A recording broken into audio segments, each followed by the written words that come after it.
seçki öncəsi prosesdə qalıb seçki sorğu kampaniyasının da hətta nəticələri periodik olaraq açıqlanır. Tam olaraq sorğu nəticələri hansı yöndədir və siz nələri proqnoz edirsiniz?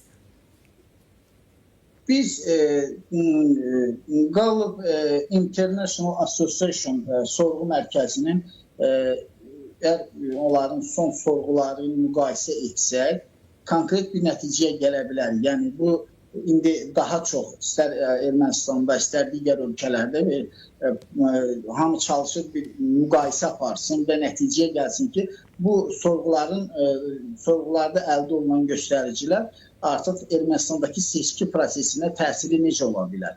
Çünki seçkiyə də az vaxt qalıb, o qədər çox vaxt qalmayıb. Cəmi deməli 6 aydan biraz az artıq vaxt qalıb.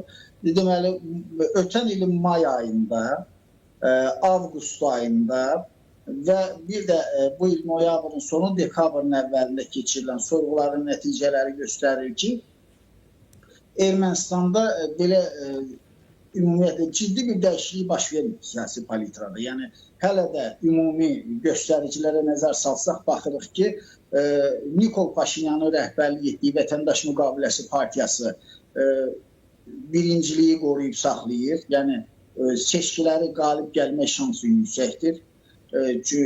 Sadəcə bir qədər reyting məsələsi var da, orada faiz göstəriciləri var.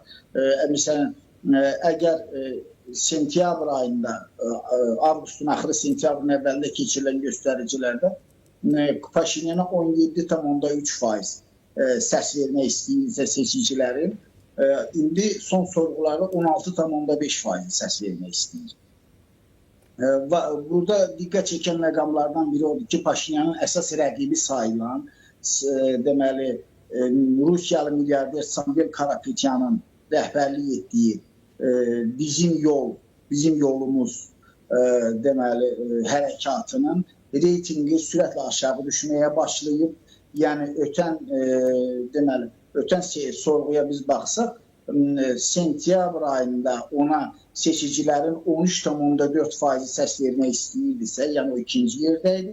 İndi artıq bu 7,2%-ə düşür və hesab edirəm ki, bu da daha çox Samvel Karapetyanın özünün reytinginin bizim yol hərəkatından fərqlənməsi ilə bağlıdır. Yəni ona səs vermək istəyənlər daha çox onun özünə səs vermək istəyirlər. Onun rəhbərlik etdiyi təşkilatın isə elə bir deməli reytingi nüfuzu yoxdur. Yəni onu cəmiyyətə platforma təqdim edə bilmir. Köçəryan stabilliyi qoruyub saxlayır 6,4%-lə. Bu da o deməkdir ki, Köçəryan növbəti seçkidə ana müxalifət funksiyasını itirəcək. Bəli, çünki o Ermənistan bloku ana müxalifət yerini itirəcək. Cəmi bir neçə mandat qazana bilər. 7%-lik barajı keçmək o qədər asan olmayacaq onlar üçün. Serj Sarkisyanın rəhbərlik etdiyi deməli Şərəfin var bloku və Ermənistan Respublika Partiyası reytingi həddindən artıq düşür və hətta 1,4%-ə çatıb və bu da demək ki, növbəti seçkilərdə yəni ki, onlar kənarda qalacaqlar, ümumiyyətlə parlamentə düşə bilməyəcəklər.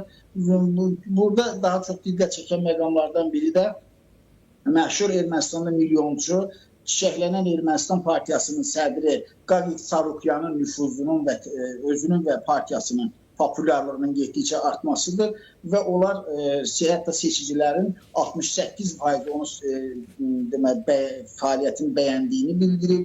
Ona görə də böyük ehtimalla Qaqik Sarukyanın çiçəklənən Ermənistan Partiyası növbəti parlamentə düşəcək və ümumi mənzərəni vaxtınız varsa bir cümləni ifadə edeyim ki, növbəti seçkilərdə çox güman ki, Nikol Paşinyanın rəhbərlik etdiyi Vətəndaş Müqaviləsi Partiyası 51%-lə qalib gələrək parlamentdə çoxluğu götürəcək.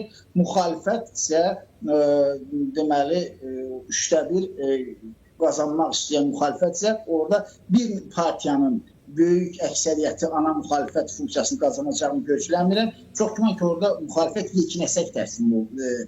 Bayaq dediyim gibi yeknəsək şəkildə, yəni dağına şəkildə bir neçə mandatla hərəsi.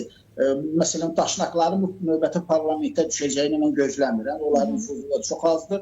Böyük ehtimalla orada Köçəryanın tərəfdarları Samvel Karapetyanın tərəfdarları, Sarıkyanın tərəfdarları belə pərəfkəndə şəkildə təmsil oluna bilir. Aydındır, çox geniş şərh etdiniz Müşfiq bəy. Buna görə sizə çox minnətdarıq. Var olun. Sağ olun, sağ olun. Sağ olun.